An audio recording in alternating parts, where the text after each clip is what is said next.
Boa noite, pessoal. Para quem não me conhece, eu sou o professor Rogério Mazzini, professor de História, Sociologia. Leciono em duas escolas públicas aqui em São Paulo, capital, uma escola do município de São Paulo e outra escola do estado de São Paulo. É com grande prazer e muita satisfação que em mais um vídeo nós iremos estudar um pouquinho de ciências humanas, neste caso, história. Iremos falar um pouco sobre o fascismo, que é um tema abordado tanto no ensino fundamental 2 quanto no ensino médio, ok? O meu abraço a todos os nossos alunos por estarem assistindo os vídeos aula e estarem estudando, fazendo as atividades, postando as atividades. Muito obrigado pelo esforço e a dedicação de vocês. Aos meus amigos no Facebook, muito obrigado por todos aqueles que assistem, compartilham os vídeos. E a todos os meus amigos também do meu canal aqui no YouTube. Eu tenho certeza que estamos aprendendo um pouquinho mais a cada dia. Falando sobre o fascismo, seria uma irresponsabilidade de minha parte, como professor de história, dizer que em alguns minutos nós iremos esgotar, né, falar com profundidade de detalhes sobre o fascismo, que seria uma irresponsabilidade pedagógica, né? Mas vai ser o suficiente para a gente ter aí um pouco de conhecimento da história do fascismo e também de algumas de suas principais características. Ok? Vamos lá. Esse daqui, deixa eu apresentar a vocês. Benito Mussolini. Esse daqui foi o idealizador do fascismo na Itália, líder político, governante da Itália. E vamos para o conceito. O que é fascismo? O fascismo foi um movimento político, e eu acrescento aí, e também social e cultural, tá, pessoal? Que surgiu na Itália sob a liderança de Benito Mussolini, esse camarada que você está vendo aí, que assumiu o poder desse país, da Itália, a partir de 1922. É um evento muito importante na marcha sobre Roma, tá? E vamos iniciar aí pelas principais características. Primeiro, um sistema unipartidário ou monopartidário, no qual apenas o próprio partido fascista tinha o direito à atuação no sistema político nacional. Ou seja, não existiam vários partidos como existem no Brasil. Os partidos ou ideologias opositoras eram atropeladas, eram exterminadas, tá? Ele simplesmente não permitia. Então, o fascismo, ele é um sistema unipartidário, ele foi um sistema unipartidário. A segunda característica aí, o culto ao chefe, né, ao líder, isso é uma característica muito forte dos governos autoritários, tá, pessoal? Isso é algo muito forte, como forma de colocá-lo como a única pessoa capaz de guiar a nação ao seu destino, né? Uma vez que ele inicia o partido em 1921, com uma série de promessas de tirar a Itália da crise, né? Então, vamos lá.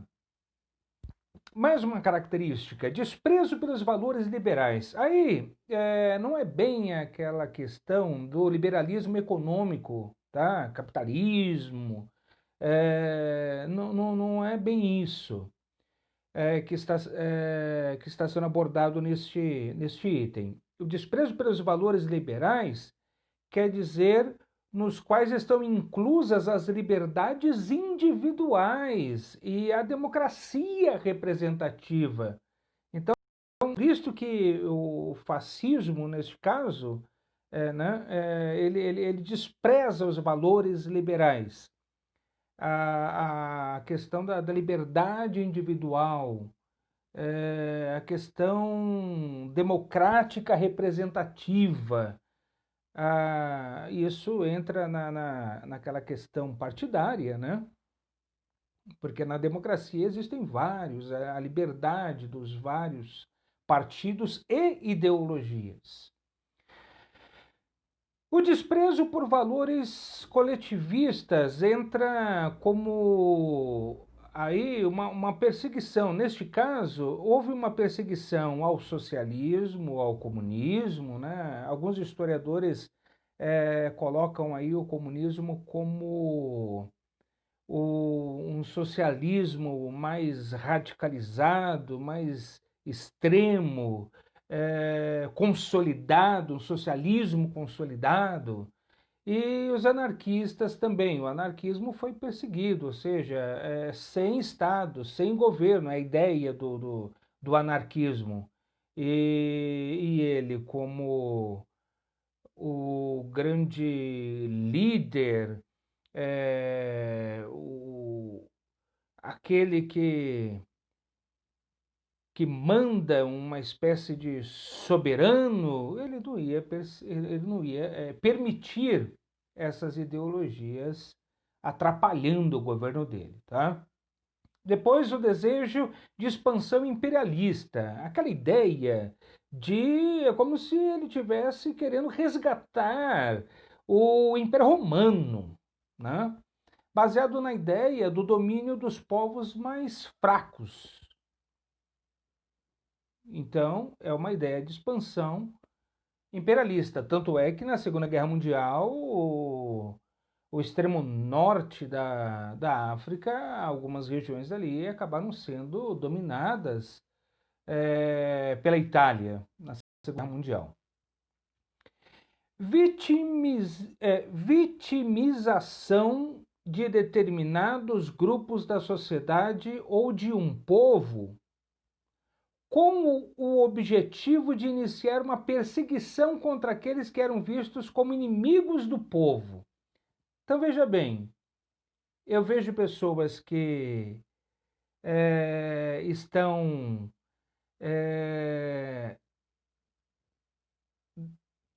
trabalhando uma ideia, uma ideologia, um movimento ou governando com uma outra ideia, um determinado povo que o fascismo julgava mais fraco, daí era o motivo que precisava para que ele fosse e perseguisse e dominasse a situação e colocasse em prática aí o seu desejo de expansão imperialista, tá?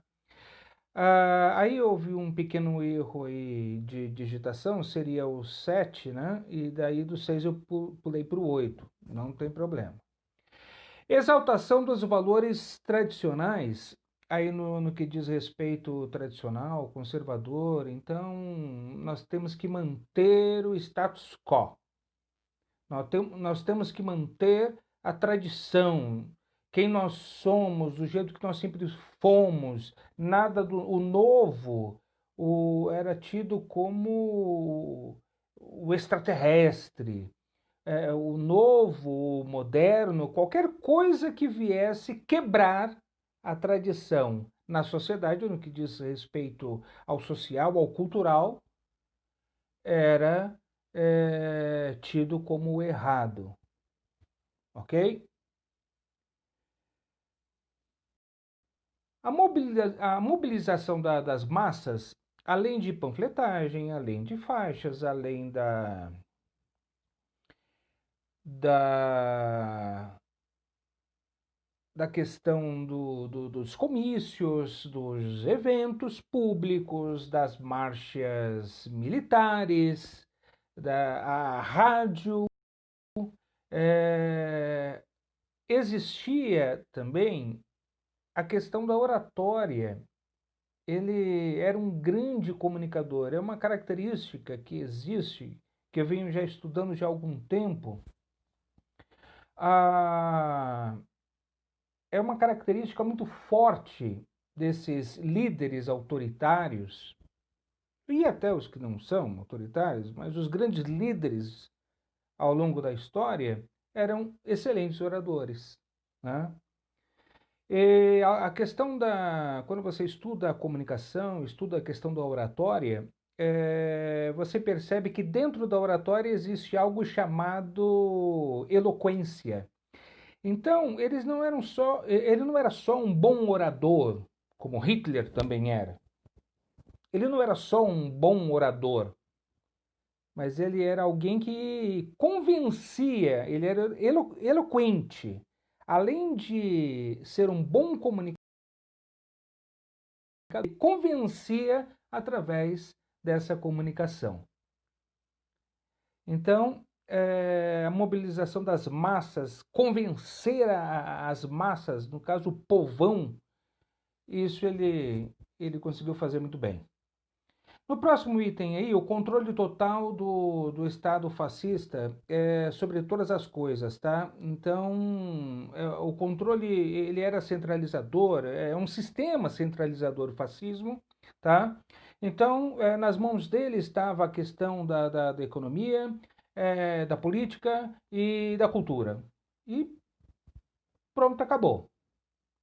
Ele tinha uma frase que ele dizia: tudo no Estado, nada contra o Estado, nada fora do Estado.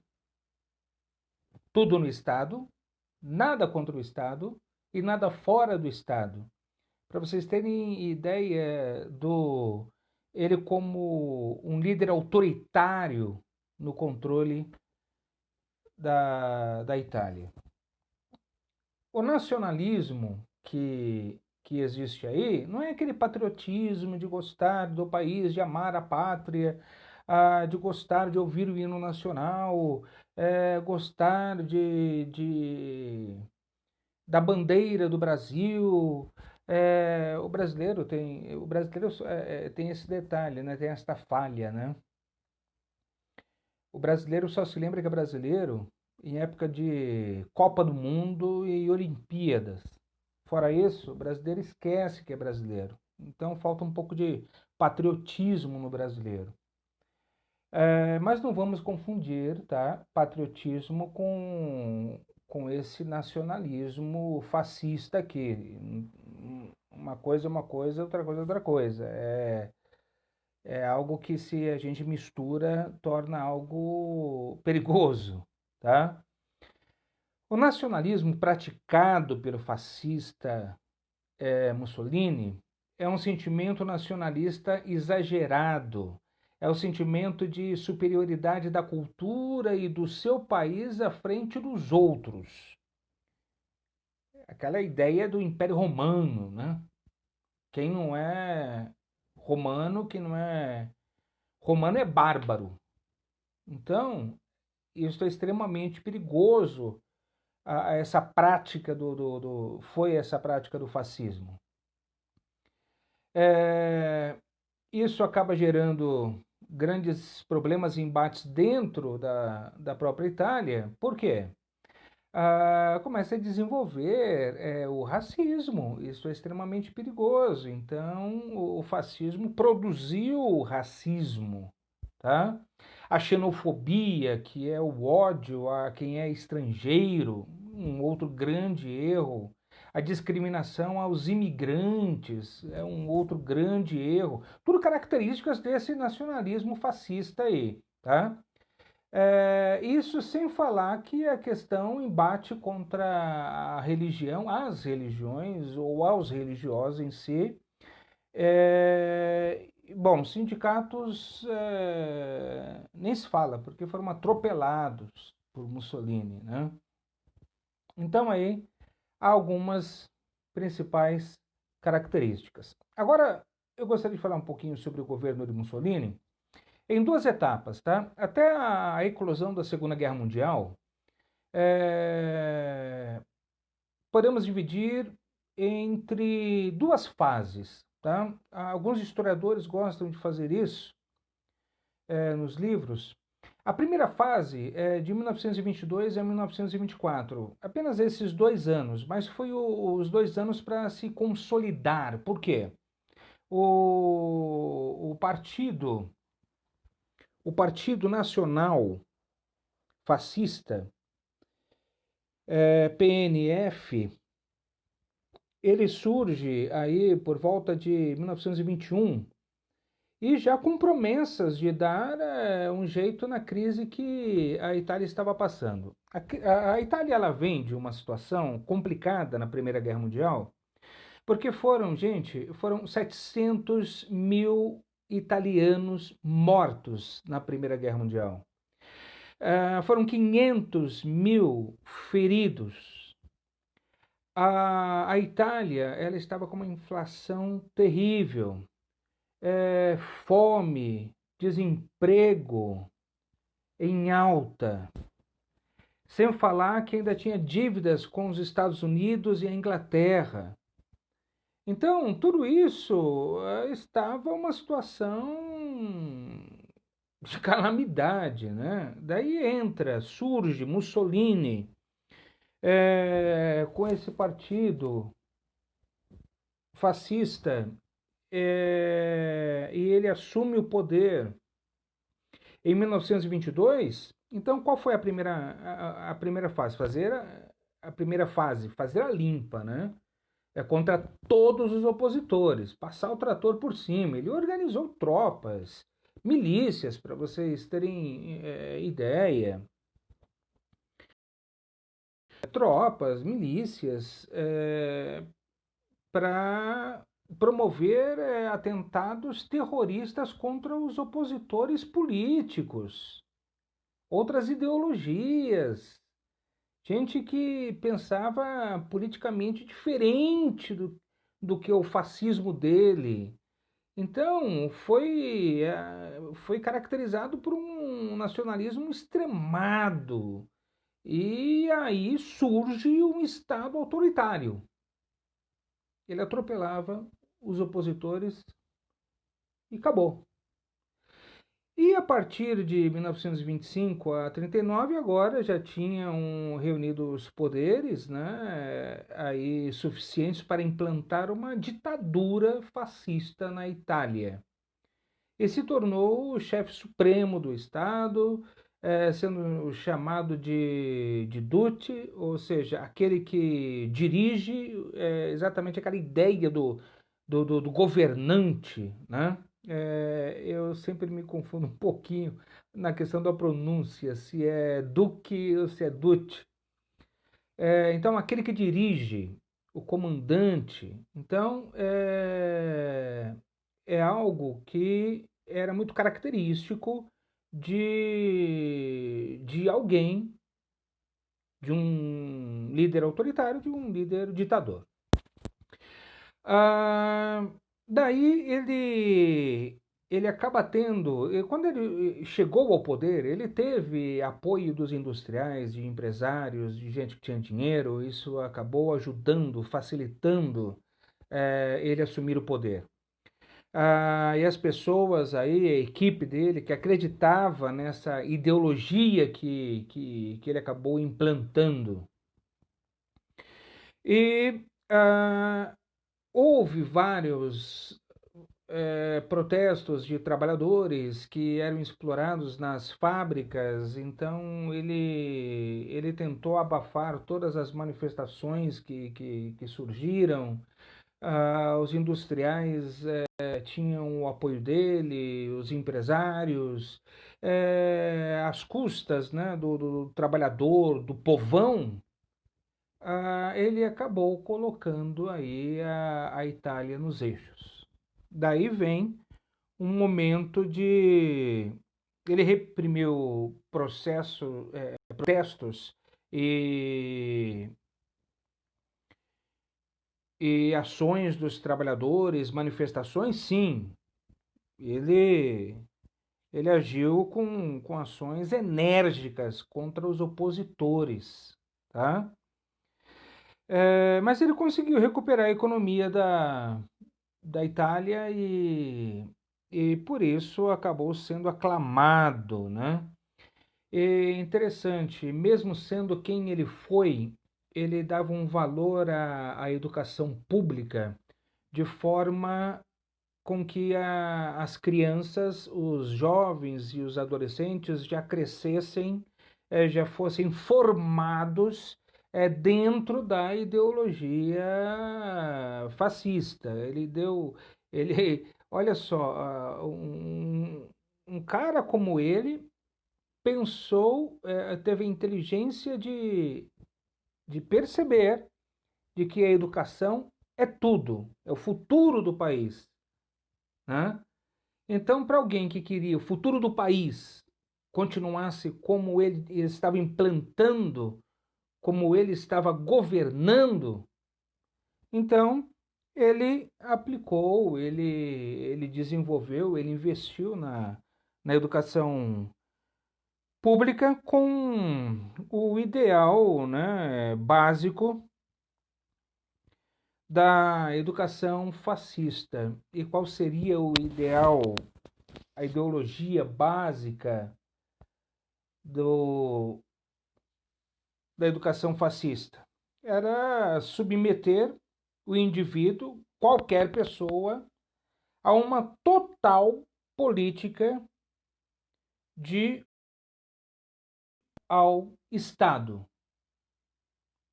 E no que diz respeito ao plano externo, ele foi lá desenvolver uma política agressiva de expansão, que foi o que acabou resultando aí dos resultados da Segunda Guerra Mundial, né? Espero que vocês tenham aprendido um pouquinho